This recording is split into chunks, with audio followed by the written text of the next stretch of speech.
Bysora was known as a pathetic, brain-dead nobody, but in reality he was hiding god-tier powers. Years ago he got kicked out of the hero clan for being too overpowered. After that disaster, he and his father escaped to the human world to live a quiet, miserable life. But things got weird fast when his dad suddenly introduced two demon girls as his new stepsisters, basically setting him up for an Alabama-style family situation. The girls introduced themselves as Maria and Mio. And when Bysora asked about their mother, Jin simply said she was overseas for now, which sounded suspicious from the start. The next morning, Bysora woke up to find Mio on top of him, claiming she wanted to wake him up properly. She even started bouncing on the blanket near a very sensitive area with the most cheerful expression possible. But when she noticed something hard under the sheets, she grabbed it immediately, only to find out it was just a DVD. Startled, she fell backward before she even read it. When Bysora checked the disc, he discovered it was a forbidden romance game, basically a guidebook for his new chaotic life. But Mio assumed only creeps would own something like that, so she tried calling the authorities on him. He panicked, tripped over his blanket, and fell on her, leading to her knees, smashing his left hopes and dreams. Furious, she stormed out, leaving Bysora on the floor questioning every life decision he's ever made. He remembered how excited his father was about starting this new family, so excited he bought a new house and forced Bysora to transfer schools. Jin even mentioned the girls had been through a lot, which was why Maria skipped classes so often. He begged Bysora to be a good older brother to both of them. Downstairs, Bysora greeted Maria cooking in the kitchen and reached into the fridge for some milk, only to drop it when he realized she was dressed like she was the main dish. The cultured girl instantly understood what he was thinking and turned around slowly, revealing she wasn't exactly covered under the apron. She teased his innocent brain so hard he nearly blue-screened. She asked if he saw the game she left as a gift for him, which triggered an argument because her mind was clearly dirtier than any teenage boy addicted to sock hobbies. But she enjoyed watching him panic. She even asked if he wanted to skip the game completely and try things out for real. Before he could even breathe, Jin walked in, wondering why they're yelling.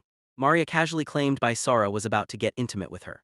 Then Mio joined and announced that he'd already gotten freaky with her earlier that morning.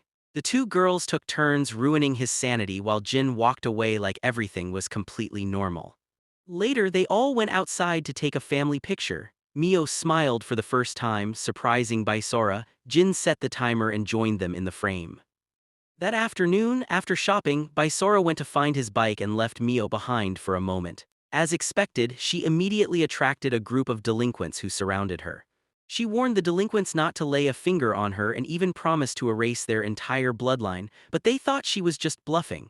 When Bysora finally arrived, they mocked his name, saying it sounded like a toilet cleaner brand, Emotional Damage. Still, they backed off and even helped him pump his bike tires. Just as the rest of them prepared to attack, Bysora casually threw curry powder in their eyes and rode off with Mio like some budget white knight. On their way home, they stopped at a hill overlooking the city. They admired the view for a moment before he started giving a cheesy speech about protecting them, even though their parents weren't officially married. But Mio kept a gloomy expression the entire time. Eventually she cut him off, calling him cheeky, but admitting she liked how he handled those goons. Back home, Bysora watched Jin packing his equipment since he had a sudden work trip to Dubai. Jin hopped into a taxi and disappeared down the street, leaving the three of them alone. Moments later, the lights went out. Bysora tried finding the girls in the living room and asked what they wanted to eat, but they both acted cold and distant.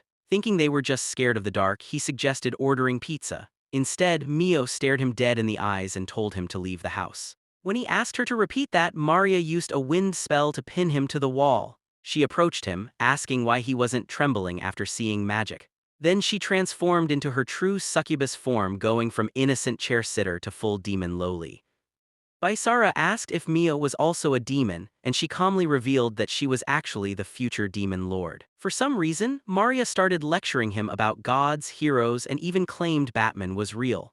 She explained they planned to use the house as their new base and that they had brainwashed Jin into accepting them. They even ordered Bysora to go stay with a relative. Crushed by the betrayal, he asked Mio if she had been pretending the entire time. She told him to disappear. Maria then cast a brainwashing spell on him, but it didn't work. Instead, Bysora blitzed past her and appeared behind both girls in an instant. Maria tried firing a spell at him, but he summoned a glowing sword that cut through her magic like it was air. He announced that he was a hero. Mio argued that the hero clan was supposed to still be hidden in their village, but Bysora refused to tell them anything about his past. He almost finished them off, but stopped at the last second, telling them to keep their distance. He returned to his room, trying to suppress the overwhelming power flowing from his hands. and with it came a memory he desperately wished he could forget. Once Baisara finally calmed down, he contacted his father and explained everything. But Jin told him he already knew. He had been monitoring the girls long before they approached him. He explained that the hero clan had been keeping an eye on Mio, the daughter of the previous demon lord. Despite his title, the man was peaceful and the war-thirsty demons saw him as a disgrace. They assassinated him, but not before he sent his daughter to the human world. That meant Mio was now hunted by both demons and heroes. Meanwhile, Mio and Maria were basically homeless demons trying to rethink their entire plan. Maria was already considering which rich kid she should brainwash next, but Mio told her to stop manipulating people. Right then, both of them sensed a warding barrier activate and a group of demonic beasts appeared. Mio immediately responded with flame magic while the beasts pushed them around the cliffside. Jin ordered Baisara to protect them, saying these two were possibly the only hope of preventing a full-on war between heroes and demons. Maria fought fiercely, making even Saitama look like an amateur while Mio switched to lightning magic. She took out the last Ripper demon until it regenerated behind them and launched her off the cliff. As Mio fell and her life flashed before her eyes, Baisara sprinted down like his soul was on fire, diving to catch her at the last possible second before slaying the creature behind them. Once everything settled, the girls asked why he saved them. So Baisara showed their family photo and said this home was going to stay together even if it looked like Alabama family dynamics. Back home, when Maria asked again why he protected them, he handed her a glass of juice and told her to relax. She drank it, realizing he wouldn't save them just to poison them afterward, but she still demanded to know why someone from the hero clan would help demons like them. Baisara explained that Jin was the one who decided to shelter them because he understood their situation. He casually added that Mio was also too cute for him to ignore, but Maria's real concern was whether the hero clan was watching them. Baisara reassured her they'd had no contact with the hidden village for 5 years. She was about to ask what they did to end up living like regular humans, but he cut her off by wondering why Mio was still in the bathroom. Maria bluntly told him she was scrubbing off his stinky hero sweat after he caught her earlier. Then she went off to unpack their belongings. Meanwhile, Mio stepped out of the bath, still shaken by everything that had happened. She cursed herself for being weaker than an NPC after being saved by Baisara of all people. As her thoughts spiraled, Baisara knocked and apologized for snapping at them before understanding their situation. Before she could reply, she fainted from exhaustion. Baisara opened the door to check on her. She regained consciousness quickly and slapped his hands away as he tried to help her up. She scolded him, saying they were the ones at fault for deceiving him, but Baisara admitted he also hid his identity as a hero. He told her he never saw them as evil demons, otherwise they would have killed him instead of attempting that poorly executed brainwashing spell.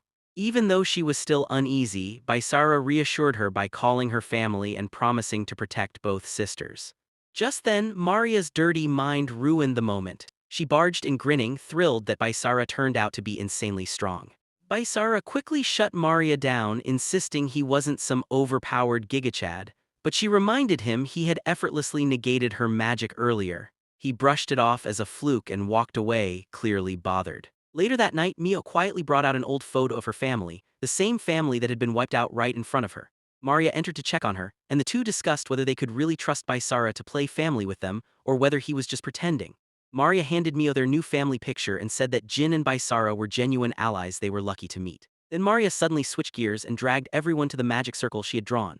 She wanted Baisara and Mio to form a master-servant pact. When Baisara asked why they even needed such a pact, Maria explained it was more of a formality, linking their souls so they could sense each other, making his job as Mio's protector easier. Baisara argued that a GPS tracker would do the same thing, but Maria yelled at him until he finally agreed. She explained the pact could only be formed under a full moon and only if Mio consented. Mio reluctantly agreed and the ritual began. Maria announced that since Mio wasn't good at magic, she would support her through the process. She instructed Baisara to kiss the magic seal that would appear on Mio's hand. But the seal appeared on Baisara's hand instead. This caused Mio to panic because it meant she would become the servant. Maria told her not to overreact, it was only useful for its soul link sensing ability anyway, but Mio refused, shouting that she wouldn't be anyone's servant. Baisara noticed the seal beginning to fade, and before they could do anything, it vanished, only for a glowing collar to appear around Mio's neck, causing her knees to weaken instantly. When Baisara touched her hand, she reacted strongly, and Maria calmly explained that the curse effect had activated. She revealed that since Mio refused to complete the pact properly, the spell interpreted it as rebellion and triggered the curse. Maria also clarified she was a succubus, which made Bysara instinctively take a step back from the type of demon known to cause complicated effects through magic. Mio's senses were overloaded and her body was reacting to the curse. With Mio trembling and visibly overwhelmed, Bysara asked what he could do to help. Maria told him the only way to undo the curse was to help Mio regain control of her senses by grounding her physically so her magic would stabilize. Before the curse overwhelmed Mio completely, Bysara had no choice. He steadied himself and began helping her gradually, starting with holding her arms and guiding her through the ritual's stabilizing technique. Mio's body finally reacted properly to the grounding, releasing the magical overload. While Maria wiped spilled juice off the floor, she apologized for not warning him about the curse's side effects. Bysara surprisingly wasn't angry, partly because the situation had resolved, and partly because he understood she meant well, even if she caused chaos. But Mio hadn't forgiven her. She grabbed Maria from behind like an enraged ogre and dragged her into the room for a well-deserved punishment. Following morning, on their way to school, Maria announced she'd be taking surveillance duty around campus. When Bysara joked that people might mistake her for a lost child, she proudly flashed a fake driver's license, claiming it gave her full freedom to roam around. He still doubted she'd be fine on her own, but there was no stopping her. Once Bysara and Mio reached school, she warned him to keep his loser aura far away from her in class, and he reluctantly agreed. He first went to the faculty room to introduce himself to his homeroom teacher, who looked way too well designed for such a minor NPC. After that, he headed to the classroom and nervously introduced himself, begging everyone not to roast him for his ridiculous name. Then he noticed the class rep staring at him in shock, and before he could react, she rushed over and hugged him, sending the entire class into chaos. Mio's eye twitched, but Bysara was just as confused until he finally recognized her as his childhood friend Yuki. Mio immediately intervened, complaining that hugging in public was too much, but Yuki brushed her off, saying it was perfectly normal for her and Bysara. That triggered Mio's jealousy so hard that she shouted for the entire school to hear that she and Bysara lived in the same house. Thanks to her impulsive announcement, Bysara instantly became public enemy number one among all male students. When he tried to ask Mio what was wrong, she told him to eat dirt or go flirt with Yuki if he wanted. Right then, a guy named Tagawa approached and dragged Bysara to the rooftop. Tagawa complained that the entire class now hated him. Actually, the entire school hated him since Mio and Yuki were the most popular girls on campus. Bysara asked why Tagawa was even talking to him if that was the case. Tagawa said he'd drop him faster than a guy dodging child support payments if things got dangerous. But for now, Bysara looked like an entertaining person to observe. After school, the three regrouped, although Mio was still clearly angry. Yuki suddenly appeared and said she needed to speak with him alone. They went to a restaurant where she sat uncomfortably close. She thanked him for coming and then asked why he didn't squeeze her cheeks the way he did when they were kids. Then her expression turned serious. She told him to stop getting involved with Mio.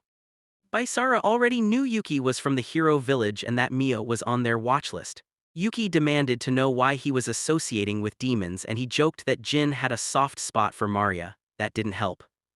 If you loved this anime story and want to know what happens next, drop a comment below and I'll make part 2 just for you. Don't forget to like the video and subscribe to the channel.